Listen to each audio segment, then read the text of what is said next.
My name is Leo Nupolu Johnson. I live in Hamilton, originally from Liberia. I am the executive director and founder of Empowerment Squared, a local charity in Hamilton that supports newcomer, marginalized, and racialized youth and families through our education system. When I arrived in Canada in 2006 as a government-sponsored refugee, having lived about 8.5 years on 2 refugee camps in West Africa, arrived as an unaccompanied minor, and I was shocked when I started to read that kids in Canada were dropping out of school for many different reasons. It just didn't make sense to me because where I come from, you find ways to sneak into the classrooms because your parents cannot afford to pay the tuition. So I couldn't connect how that was possible, that you didn't have to pay out of pocket here. So I took a unique interest in understanding how young newcomers were integrating into Canada. And I realized that a big part of it was through our education system. Based on how young they would spend the next 15 to 20 years of their lives trying to navigate it. And if they did well, their lives often turned out better. And if they didn't do so well, we knew what the circumstances or the outcomes were.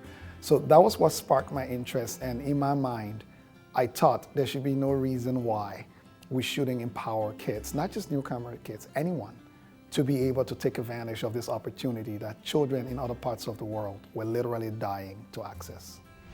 It's really through improving learning outcomes. And I'm very particular when I say learning outcomes and not educational outcomes, because there's a very specific connotation when you say education versus learning. A lot of young newcomers who come to Canada come here after surviving some conditions that you and I cannot even begin to imagine.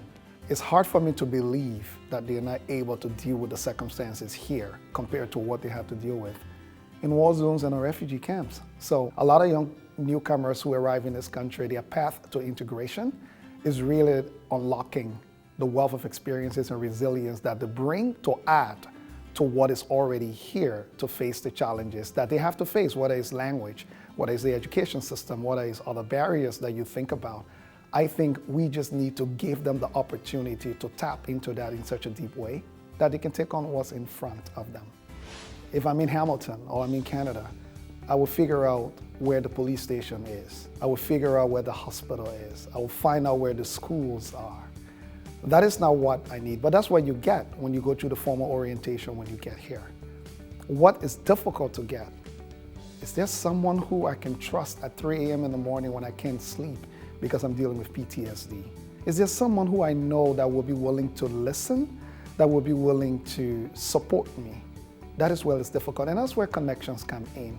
And I think often people think that when newcomers, or whoever, when you're here and you have government assistance or you have these institutions, then the problem is solved. Now, those institutions are there, and trust me, whether you support or not, at some point I'll figure out how to engage with them because the information is out there. What is difficult to find is people that I can build a relationship of trust with, that can understand me and take me for who I am. And a lot of my work has actually led me to my involvement with the UN. So in 2019, I was selected as one of the United Nations Fellows for the International Decade for People of African Descent. There were 14 of us globally that were selected that year to go to Geneva, spend about 2 months there in an intensive training with the UN systems, human rights. And it's amazing because it has opened up an opportunity where we can contextualize some of the conversations happening around equity, diversity, and inclusion, not just from an institutional standpoint, but from a lived experience now. So we can marry the lived experience with the institutional knowledge and then find gaps for which we can innovate in ways that can allow all of us to know that all people are longing for is a sense of belonging. And whether you're a refugee, whether you're a newcomer, whether you've always been here but marginalized, people are longing for a sense of belonging, a sense of knowing that I am part of this community, I am part of this family, and what happens to me matters, good or bad. We often try to ensure that whatever we do through our programs is responsive to what I call emerging needs. It's interesting that you see a lot of things have been done today based on research we did 25 years ago, and we assume that the world has remained in that same place 25 years ago. So our programs, most of the programs we run, are constantly moving and evolving. So locally, We've used the education system as the bedrock of our program. So we run an academic mentoring program, sports and recreation, arts, and then we do a parent support program where we are empowering parents to support their children's education. It's interesting, people try to support these groups in isolation. You cannot, because they do not live in isolation. If the parents are not doing well, there's absolutely no way you can help the children do well, and vice versa. So our goal here is to ensure that families can break the cycle of poverty, not because someone handed them something, but because someone supported them in unlocking the ability to learn, the ability to adapt, using the gifts that they already have while they're building new ones. So my thought process is, how do we share what we've achieved as a community, as a country, as a people, to places in the world that people are literally dying from it? Why we continue to tackle the issues that we have. No one's asking us for what we don't have. You can only give to the world what you've got. So we can share it. It costs us little to nothing to share what we've already achieved, and that does not stop us from tackling the other challenges we also face as a people. It is only in the charitable sector that investors and funders are willing to fund a one-year business plan. It makes absolutely no sense. If you take a one-year business plan to the bank and tell the bank, I need a loan to run a business, but I only stop at 1 year, at year one. Sorry, you're not getting it. So, but in the charitable sector, funders and investors will ask you that they can only fund a program for 1 year, and they don't know whether they will fund it next year. It takes 1 year to figure out what is going on.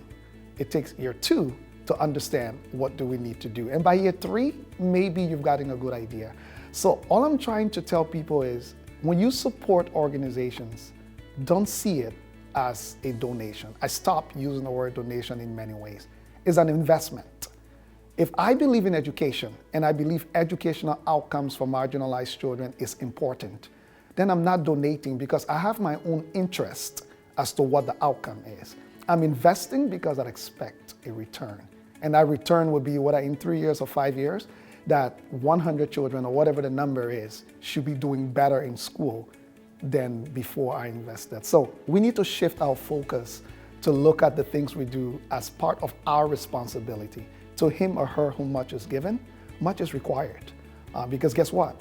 One way or the other, what you benefited happened as a result of the collective of where you live, and there were all kinds of impacts to get to where you are. Marginalized, newcomers, racialized people are trying to build when theirs have been taken. You would expect that there will be so much bitterness, but no, they're simply trying to build, and not to build in isolation, to contribute to the general mosaic that is Canada.